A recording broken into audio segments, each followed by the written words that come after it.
इसी प्रकार के वीडियो देखने के लिए नीचे वीडियो को लाइक करें, शेयर करें, चैनल को सब्सक्राइब करें और घंटी की बटन दबाएं। लंका निशिचर निकर निवासा, यहाँ कहाँ सज्जन करवासा। मन महु तर्क करे कपिलागा, ते ही समय विभीषण जागा। अर्थात लंका तो राक्षसों के समूह का निवास स्थान है, यहाँ सज्जन साधु पुरुष का निवास कहाँ। हनुमान जी मन में इस प्रकार के तर्क करने लगे। उसी समय विभीषण जी जागे। राम राम ते ही सुमिरन कीन्हा, हृदय हर्ष कपि सज्जन चिन्हा। एहि सन हटी करहु पहचानी, साधु ते होई न कार्य जहानी। अर्थात उन्होंने विभीषण जी ने राम नाम का स्मरण किया। हनुमान जी ने उन्हें सज्जन जाना और हृदय में हर्षित हुए। हनुमान जी ने विचार किया कि इनसे हट करके अपनी ओर से परिचय करूंगा, क्योंकि साधु से कार्य की हानि नहीं होती बल्कि लाभ ही होता है। विप्र रूप धरी वचन सुनाए, सुनत विभीषण उठी तहाँ आए। करी प्रणाम पूछी कुशलाई, विप्र कहो निज कथा बुझाई।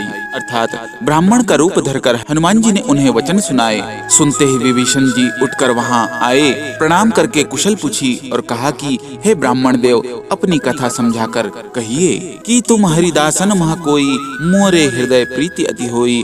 कि तुम राम दीन अनुरागी, आयो मोहि करण बड़ भागी। क्या आप हरि भक्तों में से कोई है? क्योंकि आपको देखकर मेरे हृदय में अत्यंत प्रेम उमड़ रहा है। अर्थात क्या आप दीनों से प्रेम करने वाले स्वयं श्री रामचंद्र जी ही है, जो मुझे बड़भागी बनाने घर बैठे दर्शन देकर कृतार्थ करने आए हैं। तब हनुमंत कही सब राम कथा निज नाम, सुनत जुगल तन पुलक मना, मगन सुमेर गुणग्राम। अर्थात तब हनुमान जी ने श्री रामचंद्र जी की सारी कथा कहकर अपना नाम बताया। सुनते ही दोनों के शरीर पुलकित हो गए और श्री राम जी के गुण समूह का स्मरण करके तीनों के मन प्रेम और आनंद में मग्न हो गए। बोलिए लखन सिया रामचंद्र की जय। सुनहु पवन सुत रहनी हमारी, जिमि दस ननी महु जीव विचारी। तात कबहु मोहि जानी अनाथा, करी हहि कृपा भानुकुल नाथा। अर्थात विभीषण जी ने कहा, हे पवन पुत्र, मेरी रहनी सुनो।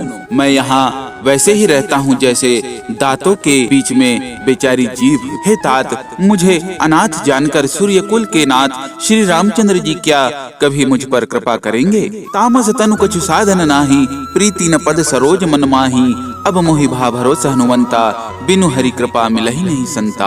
अर्थात मेरा तामसी राक्षस शरीर होने से साधन तो कुछ बनता नहीं और न मन में श्री रामचंद्र जी के चरण कमलों में प्रेम ही है। परंतु हे हनुमान, अब मुझे विश्वास हो गया कि श्री रामचंद्र जी की मुझ पर कृपा है, क्योंकि हरि की कृपा के बिना संत नहीं मिलते। जो रघुवीर अनुग्रह कीना, तो तुम मोहि दरसु हटि दीन्हा। सुनहु विभीषण प्रभु के रीति, करहि सदा सेवक पर प्रीति। अर्थात जब श्री रघुवीर ने कृपा की है तभी तो आपने मुझे हट करके अपनी ओर से दर्शन दिए हैं। हनुमान जी ने कहा, हे विभीषण जी सुनिए, प्रभु की यही रीति है कि वे सेवक पर सदा ही प्रीति किया करते हैं। कहो कवन में परम कुलीना, कपि चंचल सब ही विधिहीना। प्रात ले जो नाम हमारा, ते दिन ताहि न मिले आहारा। अर्थात भला कहिए, मैं ही कौन बड़ा कुलीन हूँ, जाति का चंचल वानर हूँ और सब प्रकार से नीच हूँ।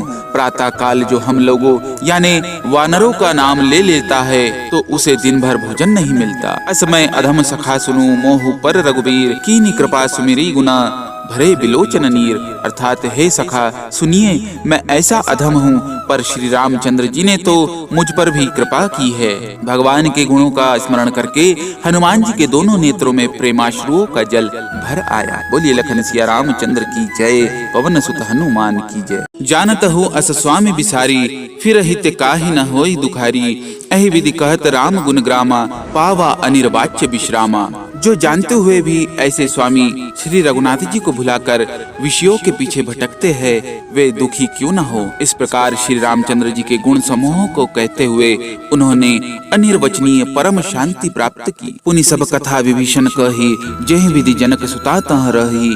तब हनुमंत कहा, सुनु भ्राता, देखी चहु जानकी माता। फिर विभीषण जी ने श्री जानकी जी जिस प्रकार वहाँ लंका में रहती थी वह सब कथा कही। तब हनुमान जी ने कहा, हे भाई सुनो, मैं जानकी माता को देखना चाहता हूँ। जुगति विभीषण सकल सुनाई, चले पवन सुत विदा कराई। करि सोई रूप गयौ पुनीत हवा, बन अशोक सीता रह जहवा।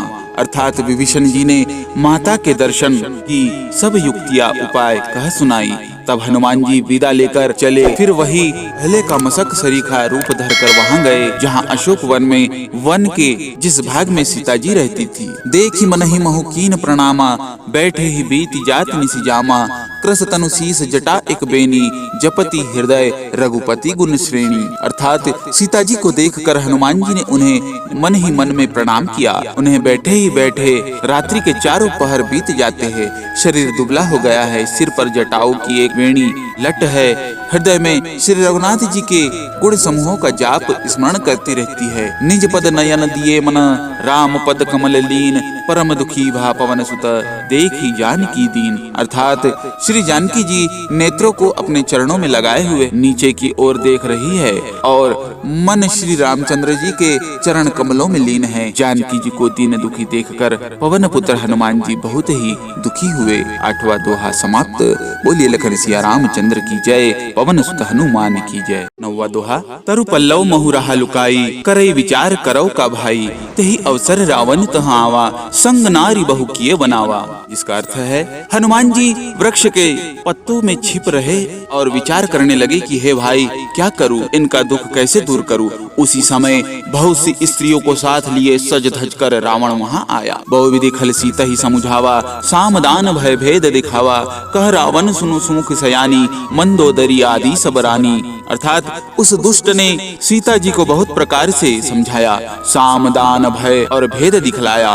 रावण ने कहा, हे सुमुखी, हे सयानी, सुनो मंदोदरी आदि सब रानियों को, तब अनुचरी करऊ पन मोरा, एक बार बिलोक मम ओरा, तृण धरी ओट कहत बेदेही, सुमिरी अवधपति परम स्नेही। अर्थात मैं तुम्हारी दासी बना दूंगा, यह मेरा प्रण है। तुम एक बार मेरी ओर देखो तो सही। अपने परम स्नेही कोसलाधीश श्री रामचंद्र जी का स्मरण करके जानकी जी तिनके की आड़ यानी पर्दा करके कहने लगी, सुन दस मुख खग्योत प्रकाशा, कब हो की नलिनी करई विकासा, असमन समुझू कहत जानकी, खल सुधि नहीं रघुवीर बान की। अर्थात हे दशमुख सुन, जुगन के प्रकाश से कभी कमलिनी खिल सकती है। जानकी जी फिर कहती है, तू अपने लिए भी ऐसा ही मन में समझ ले। अरे दुष्ट, तुझे श्री रघुवीर के बाण की खबर नहीं है। सठ सूने हरियाने ही मोही, अधम निर्लज्ज लाज नहीं तो ही। अरे पापी, तू मुझे सूने में हर लाया है। अरे अधम निर्लज्ज, तुझे लज्जा नहीं आती। आप ही सुनी खग्योत सम, राम ही भानु समान, परुष बचन सुनी काढ़ियसी, बोला अति खुशियान। अर्थात अपने को जुगनू के समान और श्री रामचंद्र जी को सूर्य के समान सुनकर और सीता जी के कठोर वचनों को सुनकर रावण तलवार निकालकर बड़े गुस्से में आकर बोला। 9वां दोहा समाप्त। बोलिए लखन सिया रामचंद्र की जय, पवन सुत हनुमान की जय। सीता तय मम कृत अपमाना, कटिहऊ तब सिर कठिन कृपाना, नाहित सपदी मानो मम वानी, सुमुखी होत न जीवन हानि। अर्थात सीता, तूने मेरा अपमान किया है, मैं तेरा सिर इस कठोर कृपाण से काट डालूंगा, नहीं तो अब भी जल्दी मेरी बात मान ले। हे सुमुखी, नहीं तो जीवन से हाथ धोना पड़ेगा। श्याम सरोज दाम सम सुंदर, प्रभु भुज करी कर समदस कंधर, सो भुजे कंठ की तव असी घोरा, सुनु सठ अस प्रमाण पन मोरा। अर्थात सीता जी ने कहा, हे दशग्रीव, प्रभु की भुजा जो श्याम कमल की माला के समान सुंदर और हाथी की सुंड के समान पुष्ट तथा विशाल है, या तो वह भुजा ही मेरे कंठ में पड़ेगी या तेरी भयानक तलवार ही। अरे शठ सुन, यही मेरा सच्चा प्रण है। चंद्रहास हरु मम परितापम, रघुपति बिरह अनल संजातम, शीतल निशित बहसी बरधारा, कह सीता हरु मम दुख भारा। अर्थात सीता जी कहती है, हे चंद्रहास तलवार, श्री रघुनाथ जी के विरह की अग्नि से उत्पन्न मेरी बड़ी भारी जलन को तू ही हर ले। हे तलवार, तू शीतल तीव्र और श्रेष्ठ धारा बहाती है, अर्थात तेरी धारा ठंडी और तेज है, तू मेरे दुख के बोझ को हर ले। सुनत वचन पुनि मारन धावा, मैं तनया कही नीति बुझावा, कहे से सकल निश्चरी न बुलाई, सीता ही बहुविधि त्रासहु जाई। अर्थात सीता जी के ये वचन सुनते ही वह मारने दौड़ा। तब मैं दानव की पुत्री मंदोदरी ने नीति कहकर उसे समझाया। तब रावण ने सब राक्षसियों को बुलाकर कहा कहा कि जाकर सीता को बहुत प्रकार से भय दिखलाओ। मास दिवस महु कहा न माना, तो मैं मार अभी काढ़ी कृपाना। यदि महीने भर में यह कहा न माने तो मैं इसे तलवार निकालकर मार डालूंगा। भवन गयो 10 कंधर, यहाँ पिशाचिनी वृंद। सीत ही त्रास देखा वही, धर ही रूप बहुमंद। अर्थात यो कहकर रावण घर चला गया। यहाँ राक्षसियों के समूह बहुत से बुरे रूप धरकर सीता जी को भय दिखलाने लगी। 10वां दोहा समाप्त। बोलिए लखन सिया रामचंद्र की जय। पवन सुत हनुमान की जय।